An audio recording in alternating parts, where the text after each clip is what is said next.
Hola, bienvenidos a una nueva clase de métodos numéricos. Les habla la profesora Blanca Guillén y en esta ocasión desarrollaré el método de la bisección, que es una alternativa para resolver ecuaciones no lineales de una variable. Comencemos.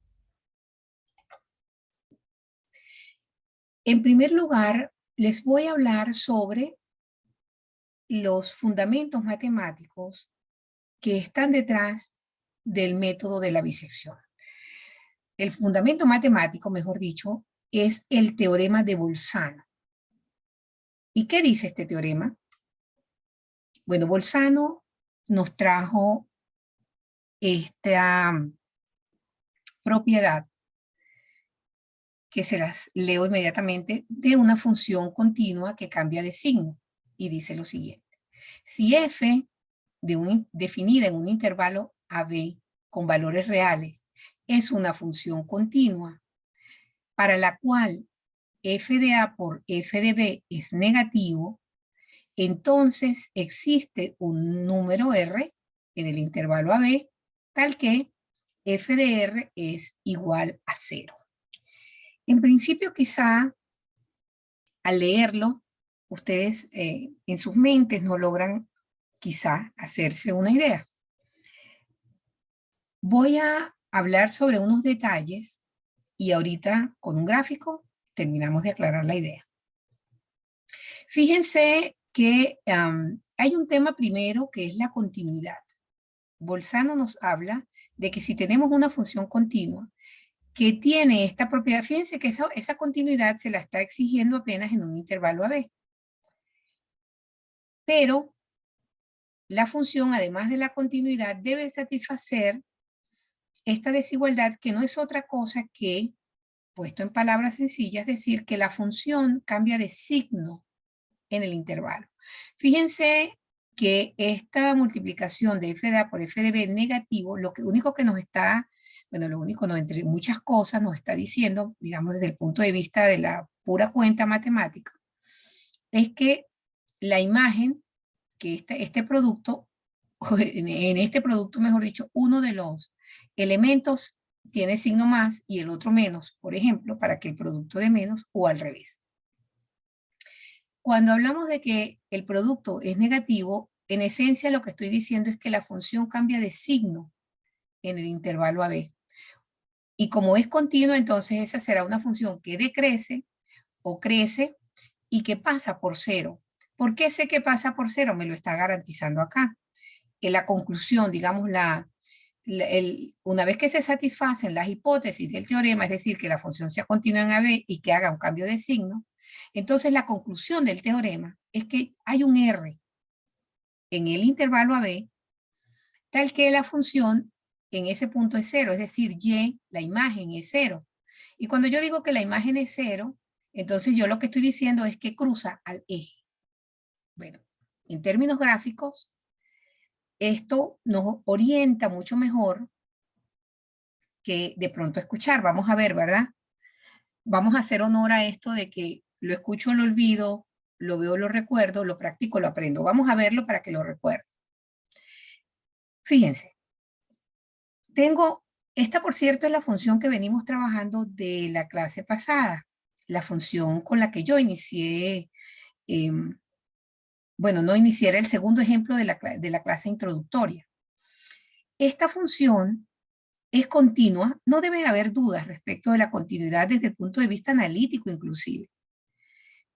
Aquí traigo el gráfico y además vemos que es continua gráficamente, pero también estas ecuaciones o esta resta nos muestra que efectivamente la función es la resta de dos funciones continuas, una línea recta y la exponencial.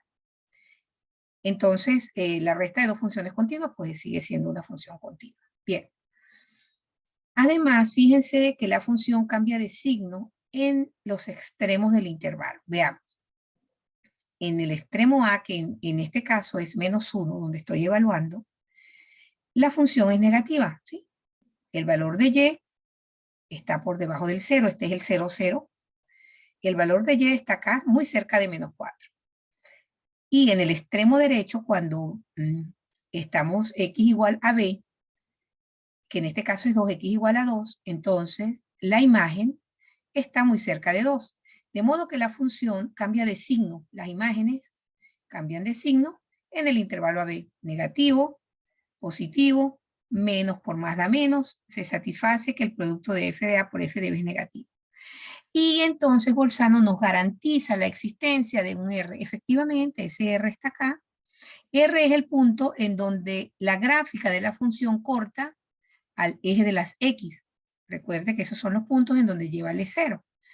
Bien, entonces tenemos el valor de R,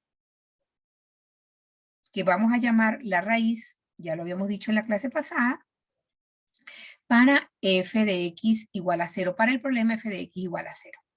Bueno, con esto en mente ya se hicieron una idea de lo que nos indica el teorema de Bolzano, entonces vamos a ver en qué consiste el método de bisección.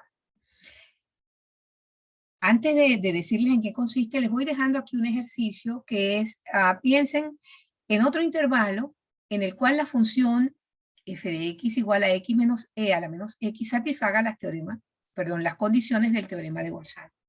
Les dejo esa tarea, piénsenlo, piensen de qué tamaños pueden ser los intervalos, cuál es el más chico que pueden hacer, etc. Un buen ejercicio para que se vayan entrenando con la aplicación o con la revisión de las hipótesis del teorema de Bolzano, que son absolutamente indispensables para el método de bisección, porque recuerden que esa es la base del método. Bien, entonces volvemos al punto de en qué consiste el método de bisección.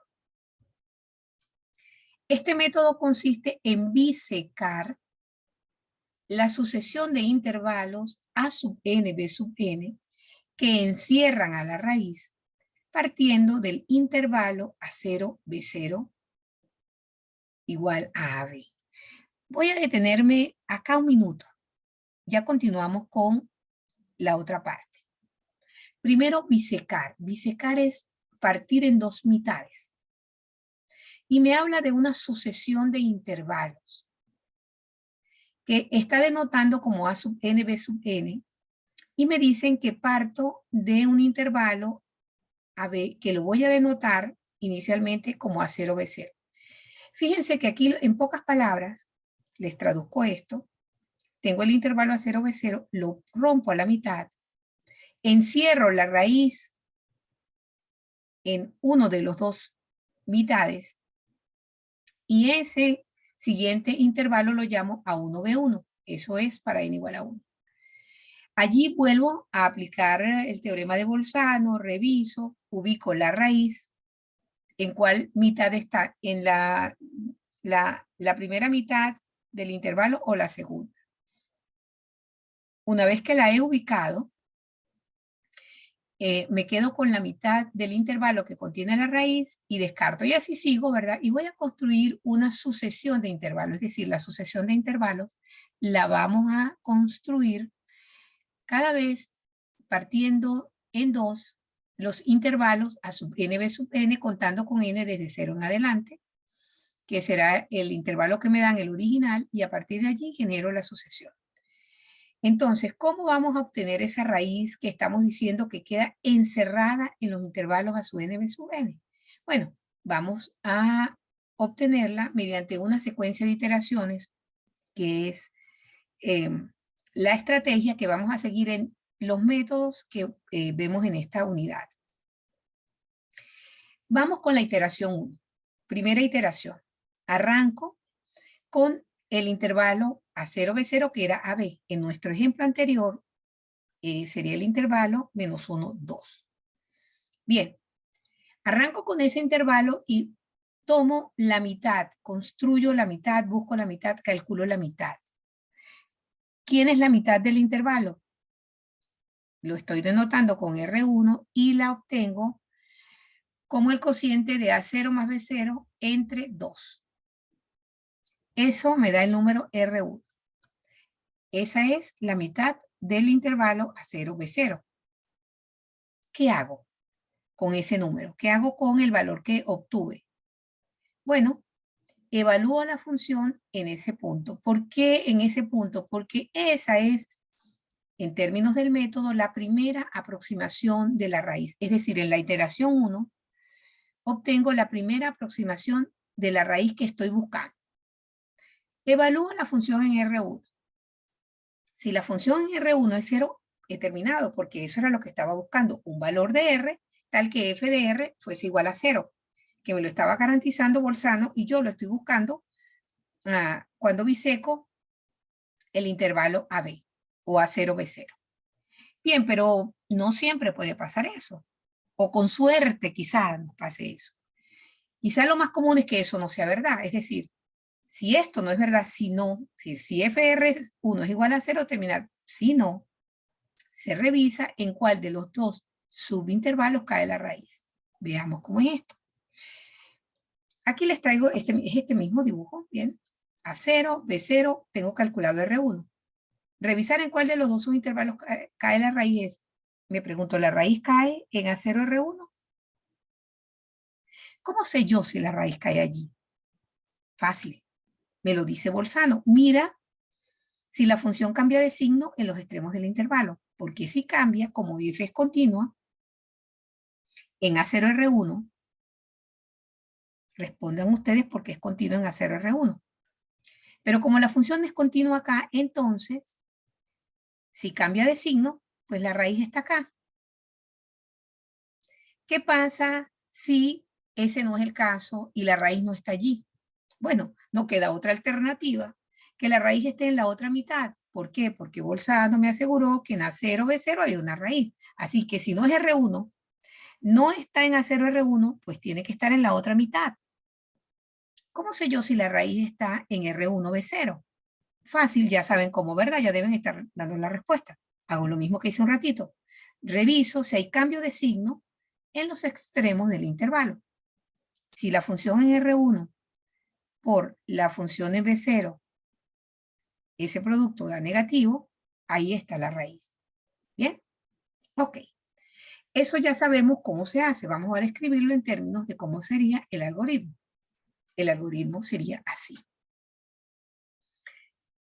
Si f de R1 no es 0, o sea, estoy en esta situación, entonces voy a ver en cuál intervalo está la raíz. Si tengo que preguntar otra vez ahora, si f de A0 por f en R1 es negativo, es decir, aquí hay un cambio de signo, ahí está la raíz. Bien, si eso es cierto, entonces, bueno, yo me quedo con este intervalo como el intervalo A1B1. ¿Qué extremos tiene ese nuevo intervalo? Fíjense que A1 será A0 y B1 será R1. Y ya, tengo el intervalo y descarto la otra mitad. Y fíjense que ahora comienzo a trabajar con la mitad del intervalo original, que por cuestiones de comodidad lo voy a mantener ahorita para explicar el otro casito. ¿Qué pasa ahora si no es verdad que la raíz esté en el extremo, perdón, esté en el subintervalo izquierdo? Supongan que f de A0 por f de R1 es positivo, es decir, la raíz no está acá. Entonces, la respuesta a esta pregunta es no. Entonces, si la respuesta es no, si no, pues la raíz cae acá. Tengo que volver a preguntar si la función cambia de signo. Pues ya no tengo que preguntarlo, porque ya yo sé que si no está acá, como también sé que f en R1 es distinto de 0, la raíz, juro, está acá. Bueno, si la raíz está allí, me quedo con este intervalo, me quedo con este y descarto el de la izquierda. Y en ese caso, mi nuevo intervalo A1B1, porque estoy en la iteración 1, tendrá extremo inferior a 1 igual a R1 y B1 igual a B0. Y ya está, ya resolví. ¿Se dan cuenta? Entonces ya tengo mi primer subintervalo, estoy en la primera iteración, conozco a R1 y tengo el intervalo a R1, a 1B1. Aquí está la raíz. ¿Qué sigue ahora? Bueno, estoy otra vez en las condiciones iniciales del teorema de Bolzano. Estoy otra vez, digamos, con las hipótesis del teorema de Bolzano en mis manos, porque tengo una función continua en A1B1 que cambia de signo, por lo tanto aquí dentro hay una raíz. Adivinen qué hago. Facilito, ¿verdad? Ya se lo imaginaron. Divido el intervalo a la mitad y busco en cuál mitad está la raíz. Bueno, ahora amplié el intervalo para que lo veamos. Estoy ahora en el intervalo que es la mitad del original, A1B1, y calculo a R2. ¿Como quién? Como A1 más B1 entre 2. Evalúo a F en R2. Evalúo la función en la segunda aproximación que obtuve de la raíz. Si la función allí me da 0, ya terminé. Encontré la raíz. Si no, ¿qué hago? Reviso en cuál de las dos mitades está la raíz. Si está en la primera mitad, es decir, si f de A1 por f de R2 es negativo, está aquí, bueno, quédese con este intervalo como el intervalo A2B2, es decir, A2 es A1 y B2 es R2. Pero ¿qué pasa si la raíz no está allí? ¿Qué pasa si esto es mayor que 0, en pocas palabras? Bueno, pues la raíz está del otro lado. Entonces, ¿quién es mi nuevo subintervalo? Será A2B2, donde A2 es R2 y B2 es B1. Terminé mi segunda iteración. Y así yo puedo continuar y entonces les traigo aquí una iteración genérica n cualquiera. 3 pasos iguales. Supongan que estoy en el intervalo de extremos a nb sub n y que estoy calculando la raíz n más 1. ¿Quién es la raíz n más 1? A n más bn entre 2. Ya sabemos la mitad del intervalo. Esta es Rn más 1. Ya la tengo. Porque conocía a NBN. Esto pudo haber sido A0B0, que era AB, A1B1, o A2B2, o A10B10. No importa, estoy en uno de esos. Evalúo la función en la raíz que acabo de encontrar, en la aproximación de la raíz que acabo de encontrar. Si es 0, terminé. Y si no, ok, reviso en cuál mitad está la raíz y obvio. O me quedo con el intervalo a su n, Rn más 1, que será a sub n, Rn más 1, ese será el nuevo intervalo a sub n más 1, Bn más 1, o la raíz está en la otra mitad, y me quedo entonces con el intervalo Rn más 1, Bn, que ahora lo voy a llamar a n más 1, Bn más 1. Bueno, listo. Esta iteración enésima me describe entonces una de las iteraciones cualquiera del método de bisección, y esto les puede servir a ustedes para que hagan su programita de MATLAB, en MATLAB mejor dicho. Bien. Nos queda entonces el tema de cuándo me detengo, para qué valor de n me voy a detener. Eso se llama en métodos numéricos utilizar un criterio de parada. ¿Cuántos criterios de parada tengo? Bueno, el algoritmo van a detenerlo cuando se cumpla, uno de estos 5 criterios. Uno. En algunos casos les dirán el libro, la profesora, en otros casos ustedes tendrán que tomar las decisiones. Lo importante es que tienen 4 criterios, en el fondo son 5 porque aquí hay 2. Primer criterio, pararse cuando el número de iteraciones, que lo estoy llamando iter, exceda el máximo permitido, es decir, hay un máximo permitido, por ejemplo, 100 o 50.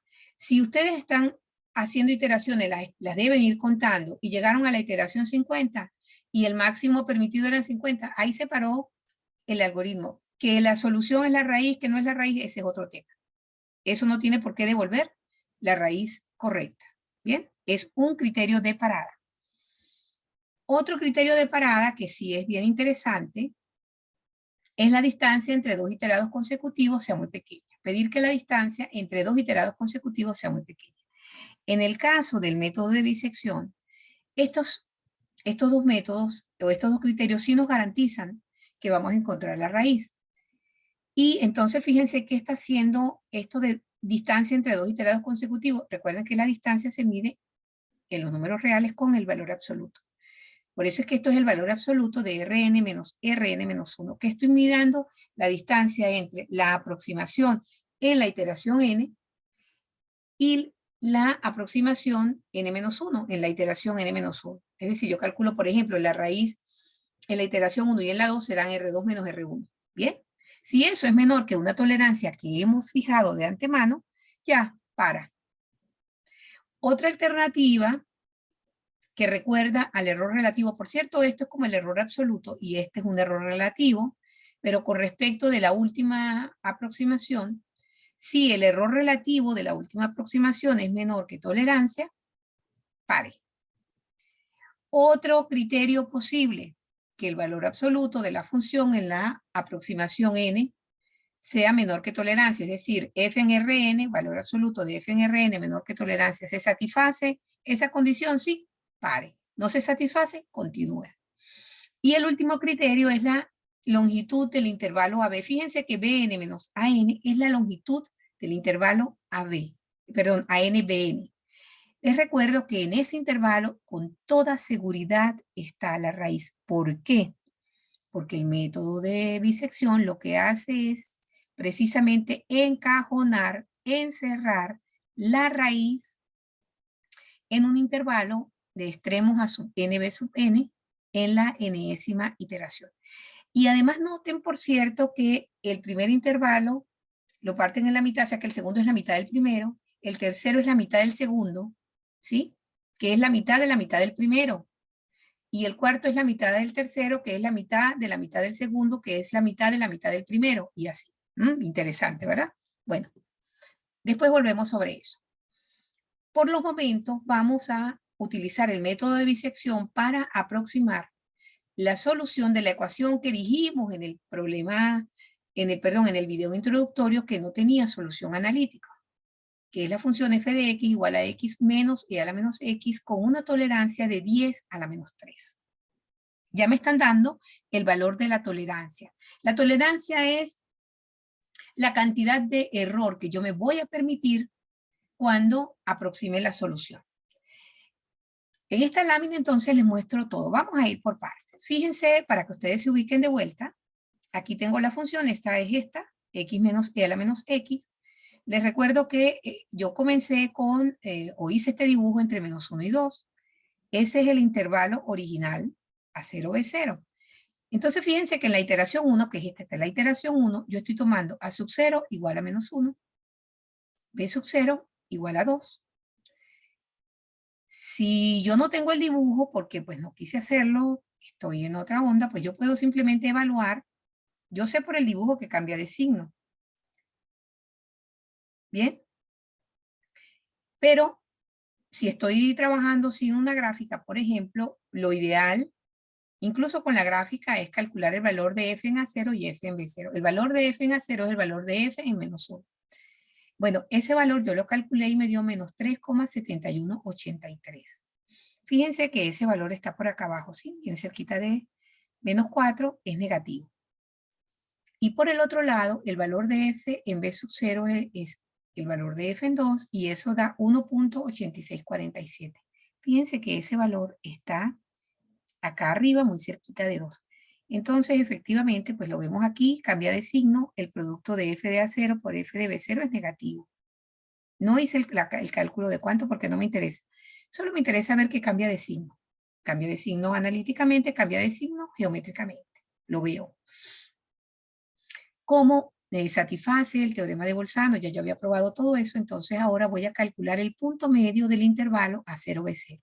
Es decir, el punto medio del intervalo menos 1, 2. Este punto medio.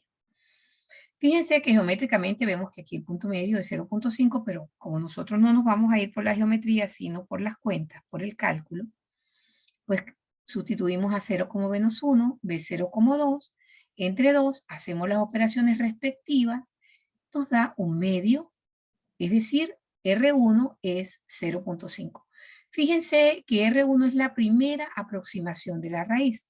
Si nosotros chequeamos acá, la función en 0,5, ahí no cruza al eje, pero la cruza un poquito después, ¿sí? Aquí está 0,5 en esta línea gris clarita, pero el 0 está un poco más adelante de 0,5. De hecho, fíjense que cuando evaluamos a f en R1, que es f en 0,5, nos da que la solución o la imagen es menos 0,1065. Es decir, está muy cerquita de 0. Ese valor está aquí pegadito de 0, ¿no? Pero no es 0. Y tampoco el valor absoluto, que es el criterio de parada, que ahora lo incorporé, evalúo f en R1, será mayor, como f en R1 es mayor que 10 a la menos 3, es decir, no satisface que f en R1 sea menor que tolerancia, entonces yo sé que R1 no es la raíz, o yo no la voy a aceptar como raíz. Entonces, ¿qué voy a hacer? Me toca revisar en cuál de los dos subintervalos, A0R1 o R1B0, está la raíz. Fíjense que geométricamente yo veo rápidamente que la raíz está en el intervalo A1B1. ¿Por qué? Porque en R1 es negativa, o sea, está por debajo del 0, del eje X, y en B1 es positiva. De hecho, aquí lo vemos también. F en B0 es positiva, F en R1 es negativa, entonces la función cambia de signo en este intervalo, R1B0. Por lo tanto, la raíz está en 0.52, está en R1B0. ¿Bien? Esto es R1B0. ¿Qué hacemos en ese caso? Defino el nuevo intervalo. El nuevo intervalo tendrá límite inferior, R1, ya sabemos que es 0,5, límite superior, B1, que es igual a 2, que era el anterior B0.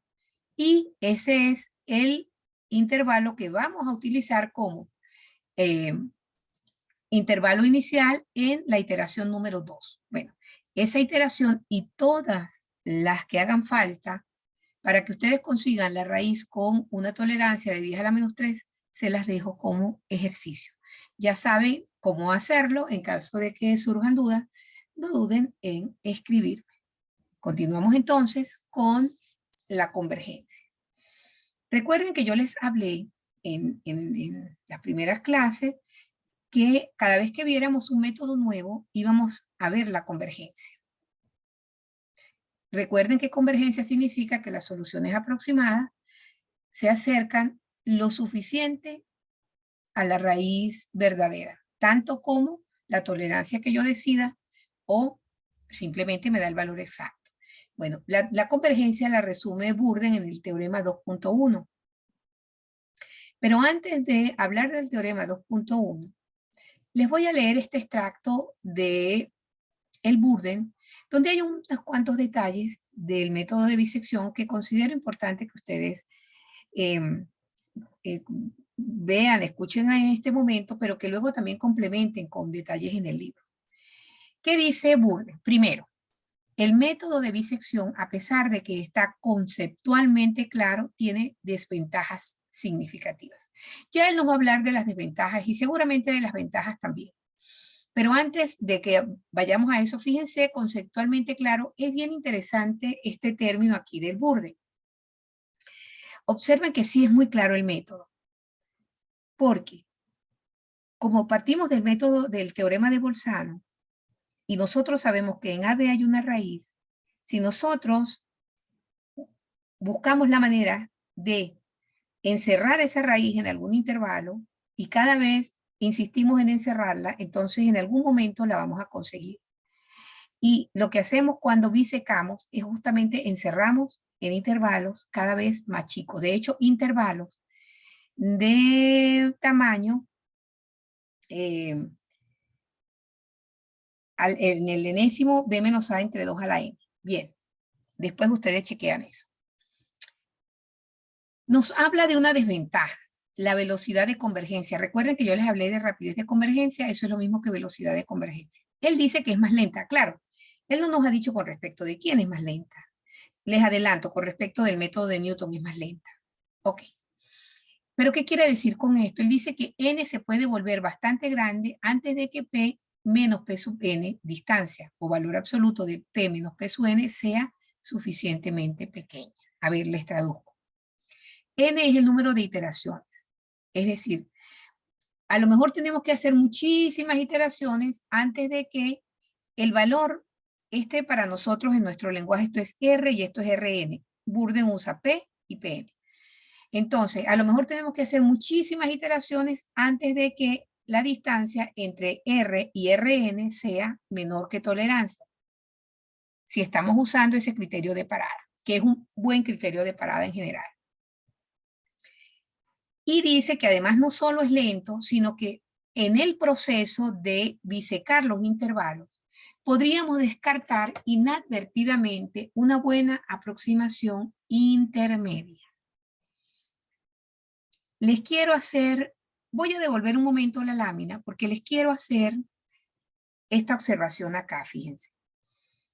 Que no es exactamente lo que dice allí, pero está muy cerca. Fíjense que F en R1, en el primer corte que hice del intervalo, en la primera aproximación de la raíz, la primera bisección que hice, es menos 0.1065. Fíjense que esto está mucho más cerca de 0 que la segunda raíz. Fíjense que la segunda raíz es la mitad de este intervalo 0.52 y la mitad no es otra cosa que 1.25. Fíjense que esa raíz es casi 1.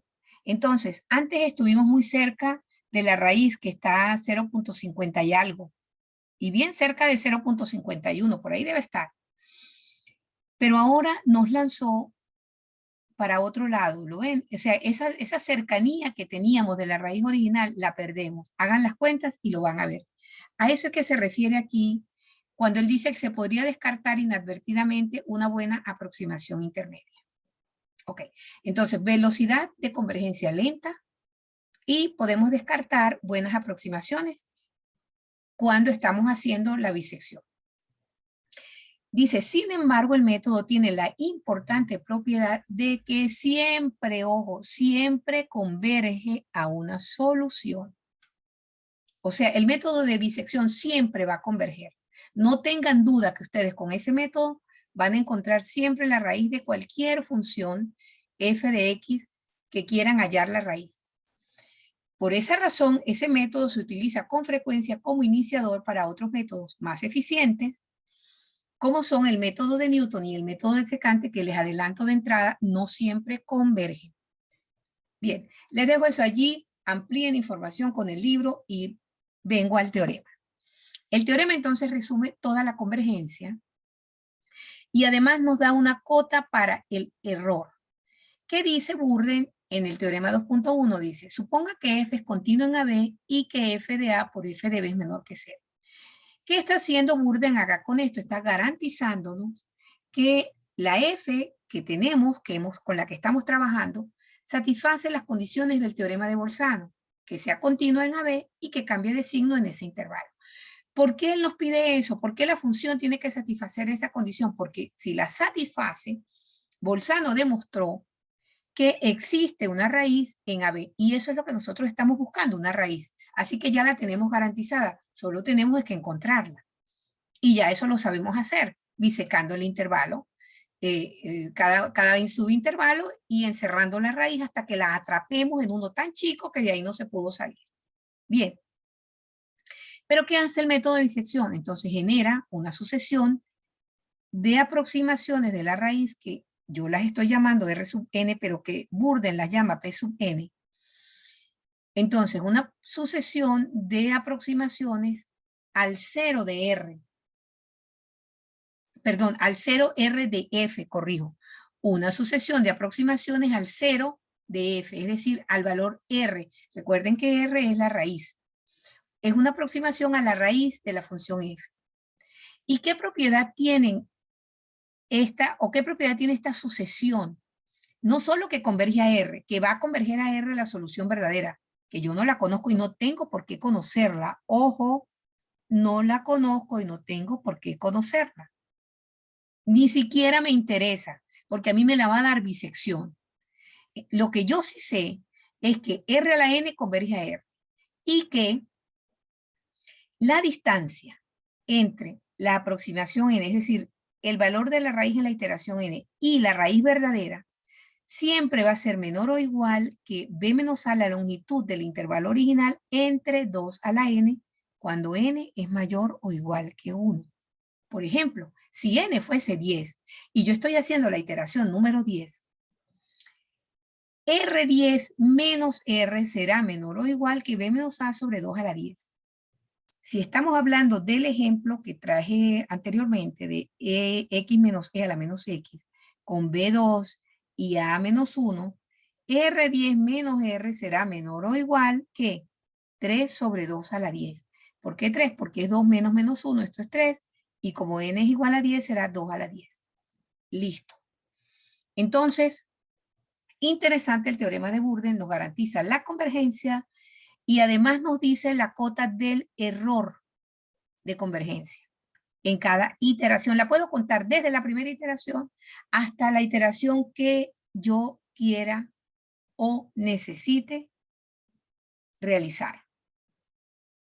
Bien, Pero otro aspecto que nos trae ese teorema es que podemos saber de antemano cuántas iteraciones necesito para resolver un problema, como este casito que lo tiene Burden también, décima edición, en la página 40, y dice: determine el número de iteraciones necesarias para resolver la ecuación f de x igual a x al cubo menos 4 por x al cuadrado menos 10 igual a 0, con precisión de 10 a la menos 3 en el intervalo 1, 2.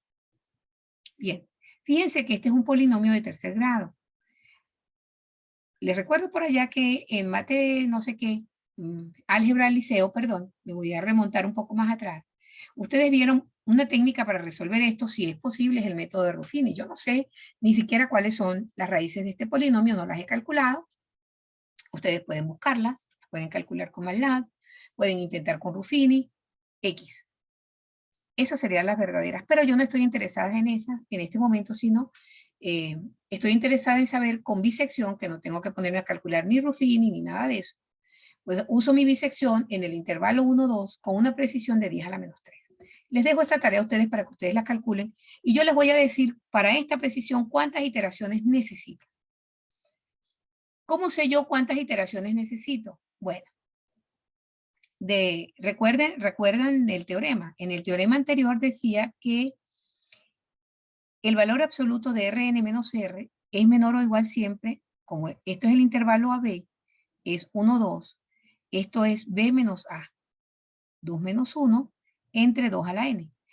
Yo sé que esta desigualdad es cierta, ¿bien? Si yo hago que este cociente sea menor que 10 a la menos 3, entonces, por el teorema del sándwich, con toda certeza, Rn menos R será menor o igual, perdón, menor estrictamente que 10 a la menos 3 porque lo estoy obligando a que sea estrictamente menor, ¿sí? Si esta distancia es menor que este cociente y este cociente es menor que 10 a la menos 3, entonces esta distancia es menor que 10 a la menos 3. Eso es lo que yo quiero. Encontrar la raíz en una iteración n, que no sé cuánto vale n, de suerte que la distancia entre el valor aproximado y el valor verdadero diste menos, perdón, que 10 a la menos 3, que 0.001. Ok, ¿cómo encontramos el número de iteraciones? Por los momentos me olvido del lado izquierdo, no lo considero, y me voy a concentrar en la segunda desigualdad. 2 menos 1 entre 2 a la n menor que 10 a la menos 3. Entonces, el problema se reduce a encontrar el valor de n que satisface esta desigualdad. Bueno, esa cuenta sí se las dejo a ustedes, eso es, eso que es aritmética en la escuela, cuando vieron logaritmos, no sé qué grado, por allá como en segundo, cuarto grado, quinto grado, no sé. Pero lo que sí es facilito es, pasan, por ejemplo, este lo pasan multiplicando, este lo pasan para acá dividiendo, como 10 a la 3, 2 menos 1 es 1. La función logaritmo es monótona creciente.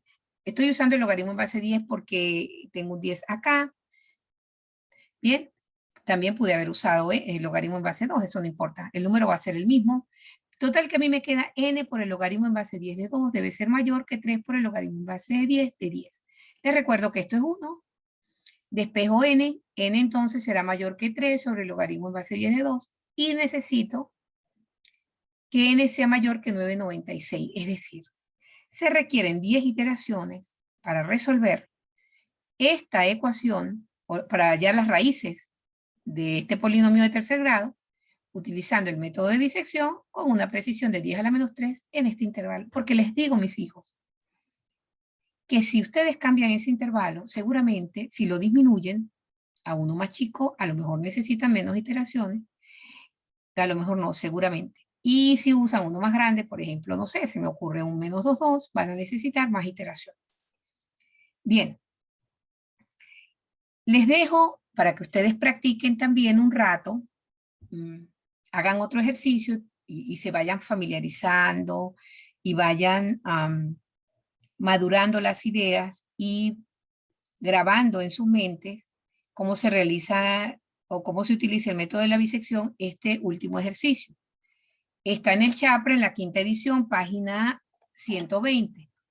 Y pide encontrar la solución del problema f de c igual, Fíjense que aquí la variable no es X, es C, pero al final es una variable, eso no importa.